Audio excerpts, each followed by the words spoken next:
Hey, what's up, everybody?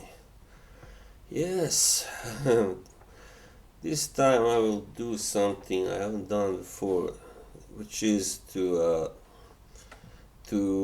merge these next two weekends together because simply the next one, this upcoming weekend, is not so good or eventful, but the one after is. I simply could not wait for the one after. So I'm gonna make a prediction video with yeah fights from both weekends, but mostly the one that is after on the 26th. So, alright, let's start with this fight. Jose Pedraza is fighting Javier Molina. Yes, so this is a 10 round fight, and Pedraza, of course, he had a fight on July the 2nd against Michael S. Pierre, and he won impressively. While Javier Molina, he had a fight on the February the 22nd, where he beat Amir Imam, which was rather impressive too. So this is a pretty open fight. I mean, even though I think Pedraza is the favorite, but it is a fight between two guys that are not really knockout artists, but I guess both have some power. But they are primarily boxers, So yeah. So this fight is in MGM Grand, so nobody will really be favored, even though this guy Molina is from California. So of course Pedraza is from Puerto Rico. Yeah. Pedraza is 31 years of age. He's 5'8" with 70-inch reach, 17 and a half. And Molina is 30 with his 5'10" tall and 68-inch reach. So he actually has 2-inch height advantage, but 2.5-inch reach disadvantage. Yes. This will be a very interesting fight, I believe. I think Pedraza really needs to win this one as well to get more big fights or another title fight in the future. Yes, so I kind of favor Pedraza because Molina beating Amir Imam is not that big. I mean, it's because Imam has proven to be, unstable, erratic. But still, I think Molina also he's a dark horse in this fight, So, yeah, to make this short, I think most likely Pedraza wins some points. But there's a slight chance that Molina might upset him. But also, I think he will win on points if he wins. So this one is very likely to go the distance. Pedraza I favor to win. The next fight is also very good. At 154, Erickson Lubin versus Terrell Gausha.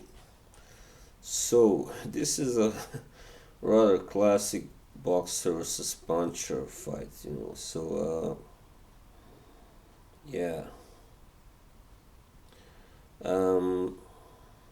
Erickson Lubin is of course got one loss, which was rather devastating when he was knocked out by Jermell Charlo in 2017 in one round.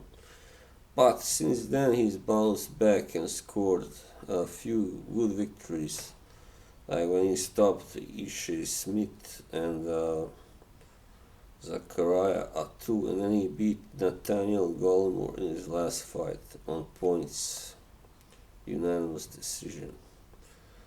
So, but that was in October, so he hasn't fought this year yet. Terrell Gausha also only has one loss, which was to Erislandy Lara, so that's no shame, of course. I guess his best victory so far was, against Orlando Lara, maybe. So in his last fight, which was in May, he drew against Austin Trout. So it was very weird scorecard. Alright, so Gausha is 5'10", just half inch taller than Lubin, and he's got but Lubin's got 2-inch reach advantage. I actually think Lubin may win this fight, and even by stoppage, but I'm not really sure, of course. So this it depends, I mean, how ring rusty both guys are. I mean, Lubin had a fight in October, 5 months after Gausha had his last fight, so that may work to his advantage, of course. However, Gausha has fought the better guy, Lara, of course, so he may be the better guy technically, slicker fighter. So I don't know really, but if Lubin really has improved, which I think he has as a boxer as well, I think he will win this fight. I kind of favor him to win by a later TKO or knockout after between rounds 8 and 12. Alright, so that's my prediction. And moving on, this is a very good fight at cruiserweight. Juniel Dorticos versus Myers Briedis. So this is a fight that is very, I mean, it's two of the best at the moment anyway, cruiserweights fighting each other.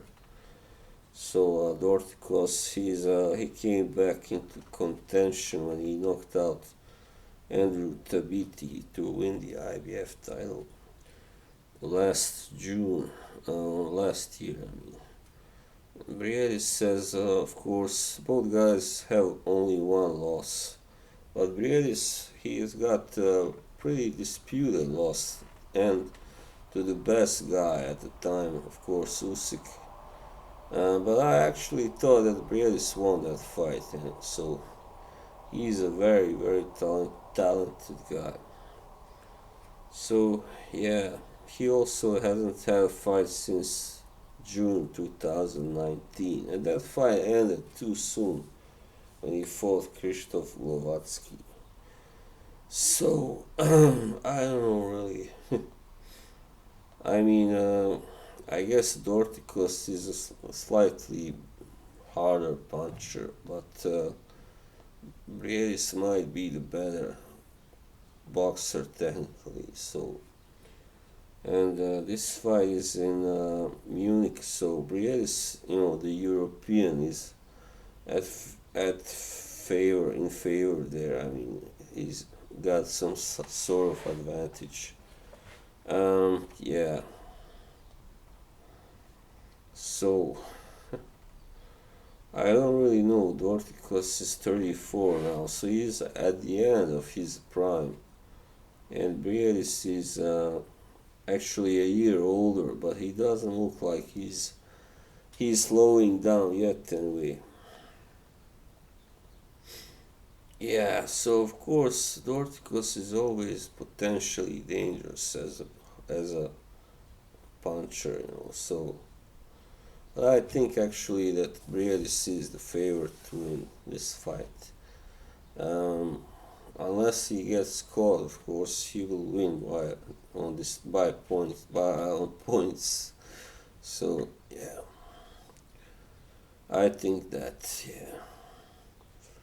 All right, then even more interesting, exciting matchup is Germán Charlo versus Sergey Derevianchenko.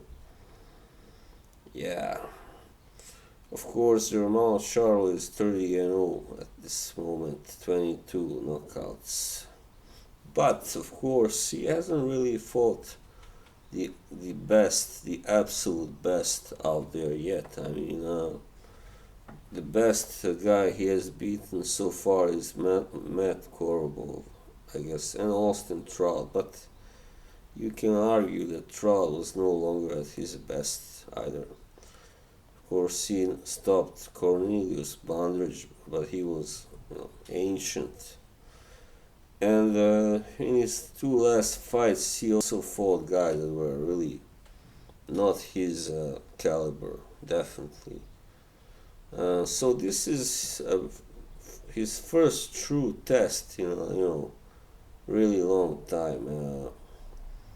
This guy, Derevianchenko, has got only 13 wins and 2 losses, but those are to Golovkin, which was a very disputed decision loss, and to Daniel Jacobs, which was a split decision, very close fight.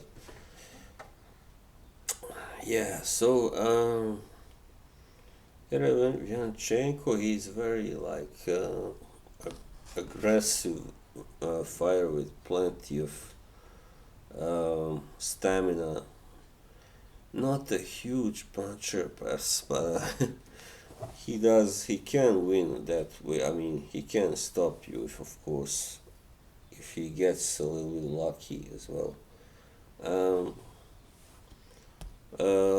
but the problem will always be for him as a foreigner fighting in America that he will, in every close fight, he will not be favored by the judges. He will not get the nod, especially against guys who are already big names like Charlo. So this will be a tough fight for him. So he's already 34 as well. So he kind of got into it a little bit late. So yeah. But anyway, his alias is the technician actually, but he's more than that. He's an aggressive, fighter. I mean, he's a brawler definitely as well. And Germán Charlo, of course, he's a taller guy by 3 inches. And he's got actually 6-inch reach advantage. Wow. So that may work in his favor, of course. He's 30 years of age. So on paper, he's got all the advantages, but you never know how that will play out in the ring when two fighters meet. So what I have seen so far of Derevianchenko it suggests that he is a guy that's really not hard.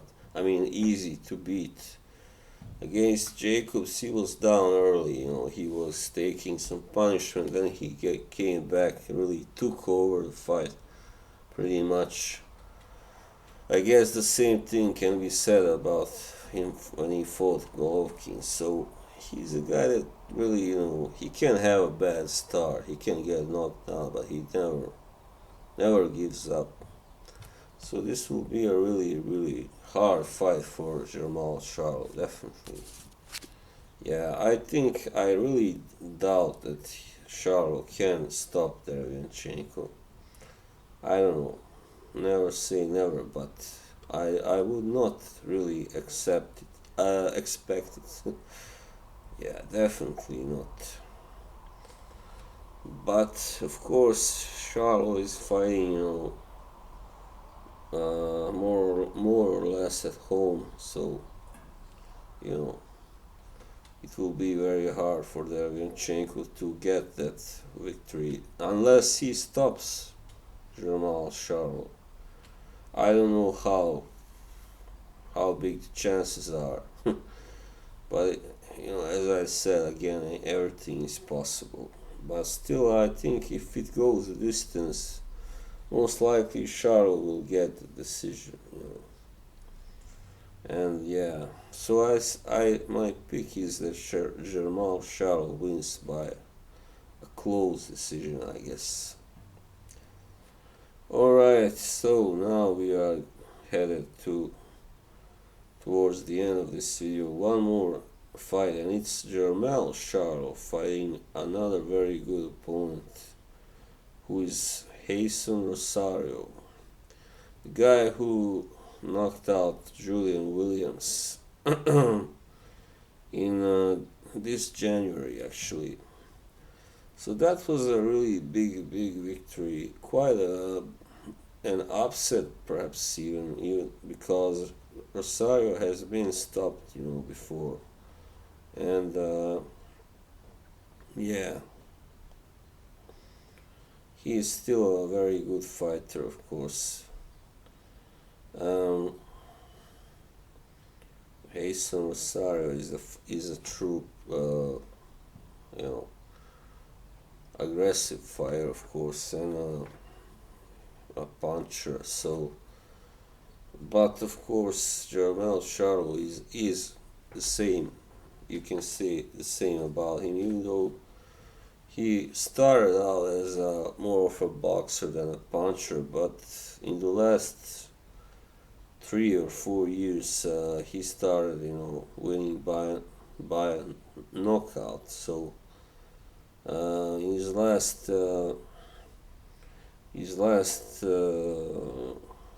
7 victories, he's only won once on points. So yeah, this promises to be a really good fight, action-packed fight, and it's a big unification as well. The WBC and WBA and IBF titles are on the line, so whoever wins now will be the man in the 154 division. Yes. So yeah, this is a pretty open fight, I believe. I mean, Charlo has been beaten once already, even though whatever you think about that decision. Rosario, yeah, looked very good, of course, against Julian Williams, J-Rock.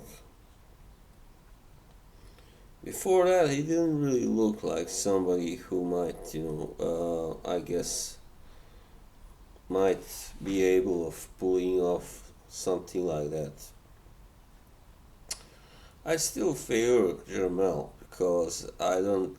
He's simply got a stronger resume, and he's just perhaps a more complete fighter than Rosario. Even though I would really love to see Rosario upset Jermall Charlo, because I'm not a fan of Jermall as a person. Yeah. So I don't really know what to say. Of course, if Rosario wins, it will be by stoppage, definitely, I believe. And if Charlo wins, it can happen by stoppage, of course, but also on points, So yeah, I mean, he's the home guy, the home favorite. So I guess the most realistic prediction would be that Jermall Charlo wins, maybe even by a late stoppage or on points. Alright, so now it's almost been 20 minutes. I better finish this. So, until the next time, bye bye.